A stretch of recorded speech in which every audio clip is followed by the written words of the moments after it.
दोस्तों, movie diaries में आप सबका स्वागत है। दोस्तों, आज मैं एक ऐसे शख्स की कहानी लेकर आया हूँ, मानो जैसे वो शख्स हवाओं में कहीं घुल गया हो। उसके कोई निशान भी मौजूद नहीं। किसी को नहीं पता उसका नाम, उसका घर। आखिर कौन था वो शख्स जिसने अपनी कलम से ऐसा जादू बिखेरा कि जवान से लेकर बूढ़े हर कोई उसका दीवाना हो गया। कला साहित्य का एक बेजोड़ मेल जो कहीं खो गया। रात का समय हम हॉस्टल में कुछ लड़कों को एक टॉर्च लिए अडल्ट नॉवेल पढ़ते हुए देखते हैं। उस नॉवेल का हर शब्द उनके भीतर उत्तेजना की नई बीज बो रहा था। कहानी 90s के भारत में सेट है। यहाँ से कहानी पास्ट में चली गई।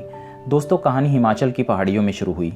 हम एक शख्स को गाड़ी के पीछे बैठा हुआ देखते हैं। उसका नाम राजा राम है। खामोश चेहरे पर एक अजीब सी उलझन लिए हुए है। उसने बगल में बैठे अपने मामा से कह दिया कि उसे अभी शादी नहीं करनी। राजा राम थोड़ा शर्मीले स्वभाव का पुरुष है। उसे नहीं लगता कि अभी वो घर गृहस्थी की जिम्मेदारियां उठा पाएगा। लेकिन मामा ने उसे बताया कि तेरी शादी हिमाचल की सबसे सुंदर लड़की से करवाऊंगा, जो तेरा पूरा ख्याल रखेगी और तेरे घर को भी संभाल लेगी। राजा राम भी सोचने लगा कि अगर घर में स्त्री आ जाए तो उसे बेकार के कामों से थोड़ी फुर्सत मिल जाएगी।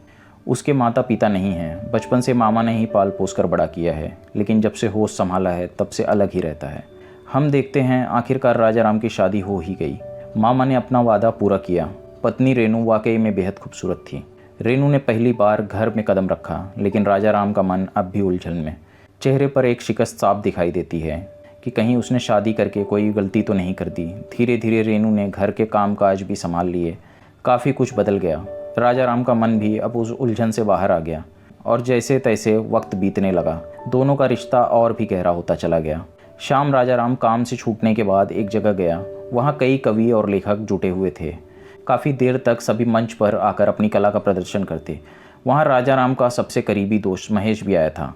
लेकिन जैसे ही राजा राम मंच पर गया, लोग उसे सुनने की बजाय उस पर चिल्लाने लगे कि कोई हटाओ इसे यहाँ से, क्योंकि इसकी लिखावट में वो बात नहीं। जब वो घर लौटा तो रेनू ने उसे उदास देखा।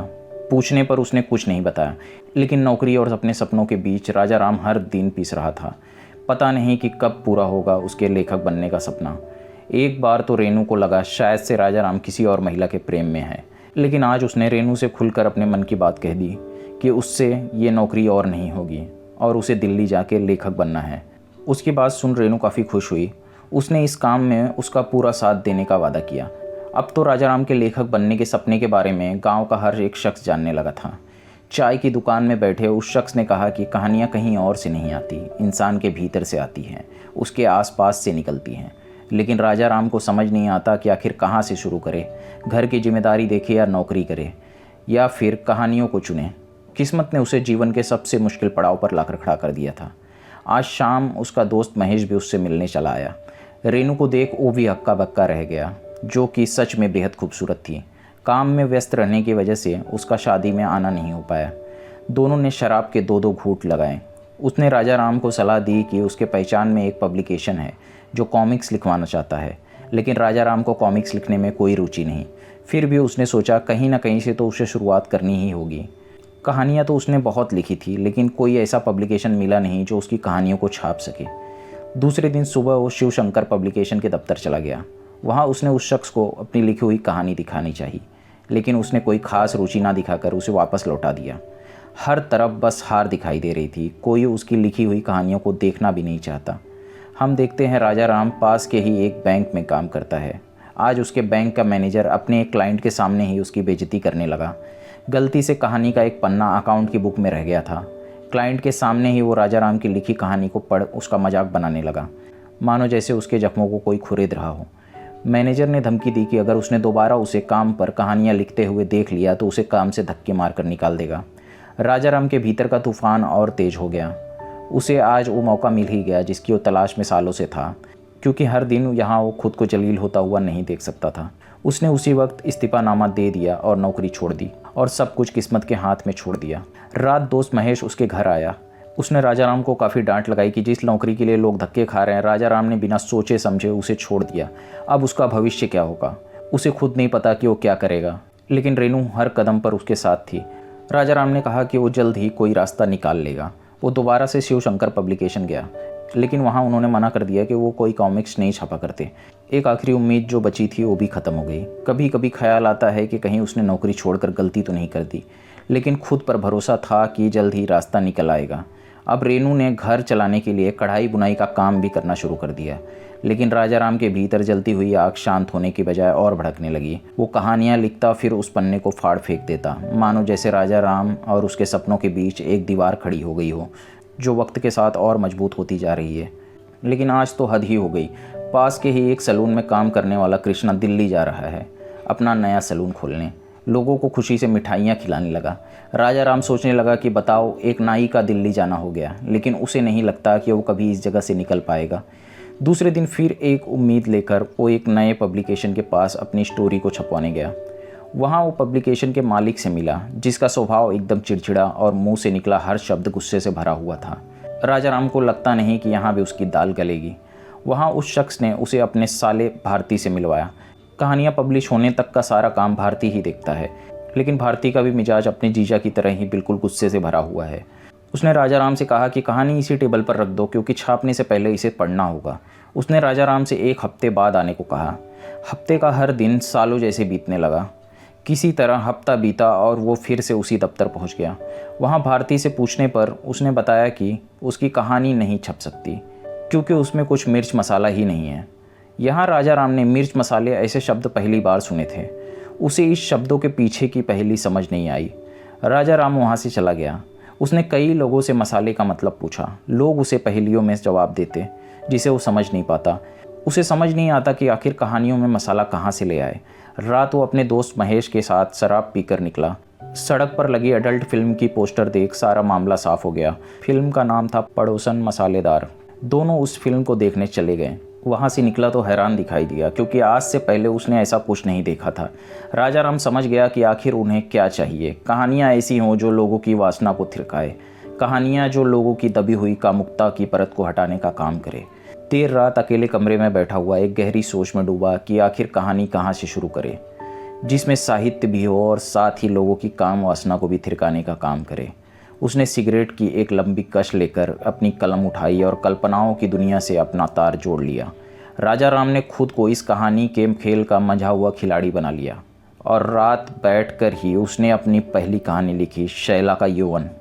हफ्ते बाद जब अपनी उस कहानी को लेकर राजा राम पब्लिकेशन पहुंचा तो उस कहानी को पढ़ जीजा और साले दोनों ही हक्के बक्के रह गए। कहानी पढ़ चौधरी के कामनाओं का बांध टूट पड़ा, मानो जैसे किसी मनपसंद चीज़ को देख मुंह से लार टपकने लगे, क्योंकि आज से पहले उन्होंने ऐसा कुछ नहीं पढ़ा था और ना ही कभी इस तरह से लिखा गया। चौधरी को पता चल गया कि अगर इस कहानी को पब्लिश किया गया तो युवाओं की बेरंग दुनिया में भूचाल आ जाएगा। यहाँ सिर्फ मसाले की बात हुई थी, पर राजा राम ने यहाँ पूरा डब्बा ही पलट दिया था। यहाँ उन्होंने पब्लिकेशन का नाम हिडन रखा ताकि उनकी पब्लिकेशन का नाम खराब ना हो। राइटर का नाम भी गुमनाम रखा गया। जब मार्केट में उस कहानी को उतारा तो युवाओं में खलबली सी मच गई। फिर क्या जवान और बूढ़ा हर कोई उसे खरीद अकेले में पढ़ने लगा और अपनी काल्पनिक दुनिया से उन कहानियों को जोड़ने लगा।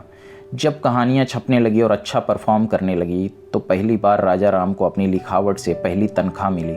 ज़्यादा नहीं थे, फिर भी वो बहुत खुश हुआ, क्योंकि उसे उम्मीद की एक नई किरण दिखाई दी। फिर क्या था, अब राजा राम के सपनों को पंख लगने लगे और अब वो रुकने के बजाय एक लंबी उड़ान भरना चाहता था। खुश होकर वो पत्नी रेनू के लिए मिठाई लेकर गया। जब रेनू से इस बारे में बताया तो वो बहुत खुश हुई, लेकिन उसे कोई खबर नहीं कि आखिर राजा राम किस तरह की कहानियाँ लिखता है। रेनू को लगता है कि उसकी कोई नॉवेल छप और राजा राम ने भी उसे इस बारे में कुछ भी नहीं बताया। अब उसे अपनी अगली कहानी लिखनी थी, लेकिन उसे कुछ सूझ नहीं रहा आखिर किस बारे में लिखे। दूसरे दिन वो अपनी पास की दुकान पर कुछ सामान लेने गया। राजा राम को इतना तो पता था कि कहानियाँ आसपास से ही निकलती हैं, लेकिन इस वक्त उसे कुछ सूझ नहीं रहा। उस दुकान का मालिक कांतीलाल अधेड़ उम्र का होगा।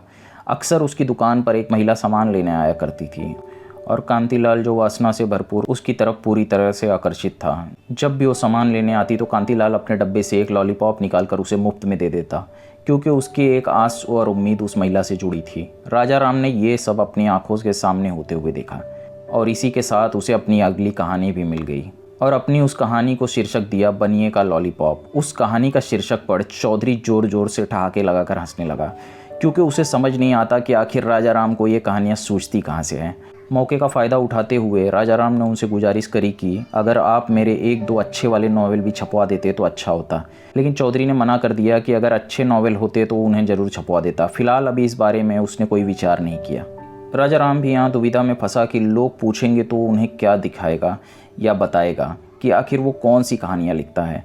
आज उन्होंने उसे एक नया टाइपराइटर भी दे दिया जिस पर वो आराम से अपनी कहानियों को टाइप कर सके। लेकिन टाइपराइटर को एक तरफ कर वो अपनी कलम से अपनी कहानियों को लिखने लगा। अब हर तरफ उसके लिखे गए कहानियों की युवाओं में धूम मचने लगी, जो सबसे छिपकर दुकानों से उसकी किताबें खरीदा करते और लोगों को उसकी अगली कहानी का बेसब्री से इंतज़ार रहता। अब वो अच्छे पैसे भी कमाने लगा, लेकिन मन अक्सर उलझन में रहता, क्योंकि जब तक उसके कोई अच्छे वाले नॉवेल नहीं छप जाते तब तक वो खुद को एक लेखक नहीं मानता। अब उसने कमाए हुए पैसों से सेकेंड हैंड स्कूटर भी खरीद लिया ताकि वो पत्नी रेनू को घुमाने शहर पर ले जा सके। लेकिन उसे स्कूटर चलाना नहीं आता। स्कूटर सीखने में उसने अपने दोस्त महेश की मदद ली। एक दिन सैर करते वक्त रेनू ने उससे उसकी किताब के बारे में पूछ लिया। आस पड़ोस के लोग और रिश्तेदार अक्सर उसे टोका करते हैं, उन्हें राजा राम की लिखी हुई नॉवेल पढ़नी है। किताब की बात सुनते ही वो थोड़ा हिचकिचाने लगा और बात बदल दी कि दिल्ली से मंगवा कर वो किताब ले आएगा। अब राजा राम के जान पहचान वाले भी उससे उसकी किताब के बारे में पूछने लगे, लेकिन हर बार वो बड़ी ही सफाई से सबसे छिपा लेता कि आखिर वो किस तरह की किताब लिखता है। वो फिर से भारती के पास गया और फिर से सिफारिश करी कि उसकी एक नॉवेल अच्छी वाली छपवा देता तो अच्छा होता, क्योंकि अब वो लोगों के सवालों का जवाब नहीं दे पा रहा। आखिर उन्होंने उसकी नॉवेल मन की विलोचना छपवा ही दी। जब राजाराम दुकान पर अपनी किताब मन की विलोचना खरीदने गया तो पूछने पर उस दुकानदार ने बताया कि आप पहले शख्स हो जो इस किताब को खरीद रहे हैं। इस बात को सुनते ही राजाराम भीतर से टूट गया। जब नॉवेल लेकर घर पहुंचा तो रेनू बहुत खुश हुई, लेकिन राजाराम खुश नहीं, क्योंकि वो अपने सच से वाकिफ़ है। एक शाम जब वो अपने दोस्त महेश के साथ बैठ शराब पी रहा था तो बातों ही बातों में राजाराम ने उससे अपनी नॉवेल मन की विलोचना के बारे में पूछ लिया कि आखिर उसे कैसी लगी।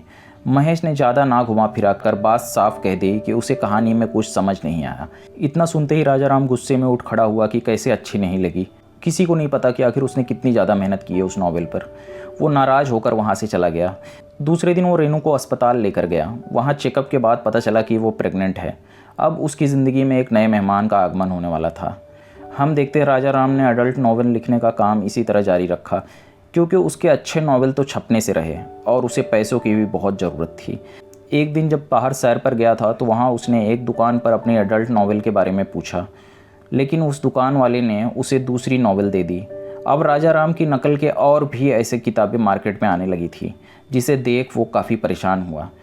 दूसरे दिन उसे चौधरी ने भी कम पैसे दिए। सवाल करने पर चौधरी ने बताया कि अब उसके नॉवेल मार्केट में नहीं चलती, उसके जैसी कहानियाँ लिखने वाले 10 मार्केट में आ गए हैं। लेकिन राजाराम भी अपनी बात पर अड़ा रहा, क्योंकि उन कहानियों में साहित्य तो था ही नहीं, सिर्फ और सिर्फ काम वासना।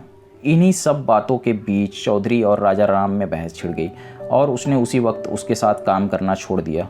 उसके बाद वो और कई दफ्तर गया, लेकिन किसी को भी उसका लिखा हुआ नॉवेल नहीं चाहिए और राजाराम भी अब मस्तराम नहीं लिखना चाहता। पैसों की तंगी में आकर उसने अपना स्कूटर भी बेच दिया। रात परेशान देख रेनू ने भी पूछ लिया कि आखिर क्या बात है, लेकिन उसे अपनी परेशानी बताने के बजाय राजाराम उस पर चिल्ला बैठा। दूसरे दिन रेनू उसके दोस्त महेश के पास गई ताकि वो पता लगाए कि आखिर बात क्या है। कुछ दिनों बाद हम देखते हैं राजाराम के घर बेटी ने जन्म लिया, लेकिन घर के हालात अब भी वैसे के वैसे। हम देखते हैं दूसरे सभी नए अडल्ट राइटर मार्केट में फेल होते नजर आए। लोगों को मस्तराम जैसा कुछ चाहिए। इसके लिए चौधरी ने राजाराम को फिर से कोशिश कर दफ्तर बुलाया और पैसों की तंगी होने की वजह से वो फिर से एक बार नॉवेल लिखने के लिए मान गया। रात बाहर तेज बरसात के बीच राजाराम अपने कमरे में बैठा है, एक गहरी सोच में डूबा। शायद से वो अपनी अगली कहानी की कड़ियाँ जोड़ रहा है, जो उसके जीवन को पूरी तरह से बदल के रख देगा।